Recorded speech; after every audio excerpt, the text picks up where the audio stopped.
จะแปลงไฟล์ภาพ360องศาแบบนี้ทำยังไงไปดูกันเลยนะคะเมื่อเราทำภาพ360องศาเสร็จแล้วนะคะก็เปิดโปรแกรม Photoshop ได้เลยนะคะโปรแกรมก็คือจะใช้เวอร์ชัน2020เป็นต้นไปนะคะก็เปิดให้เรียบร้อยหลังจากนั้นมาที่เมนูตรงนี้นะคะ 3D นะคะคลิกเลยแล้วก็มานี่นะคะ Spherical Panorama นะคะ Import ภาพที่เราเรนเดอร์ไปนะคะหลังจากนั้นเราก็ไปเลือกภาพได้เลยไม่ต้องปรับอะไรทั้งนั้นนะคะก็เป็นสเกลเดิมไฟล์เดิมกดโอเคได้เลยมันก็จะมาขึ้นที่โหมดของ360องศาแล้วนะคะทีนี้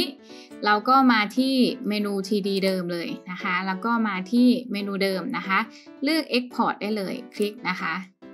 แล้วเราก็ไปตั้งชื่อแล้วก็เซฟที่เราต้องการได้เลยนะคะหลังจากนั้นกดเซฟได้เลยหลังจากนั้นนะคะไฟล์ที่เราเซฟเนี่ยมันก็จะกลายเป็นตัวนามสกุลของ360องศาแล้วนะคะมันจะแปลงไฟล์ให้เราแล้วเรียบร้อยนะคะทีนี้เราก็สามารถไปโพสต์ที่ Facebook ได้เลยนะคะแล้วก็ทำการอัปโหลดรูปภาพให้เรียบร้อยนะคะแล้วก็มาใช้ภาพเมื่อกี้ที่เราเซฟไปนะคะ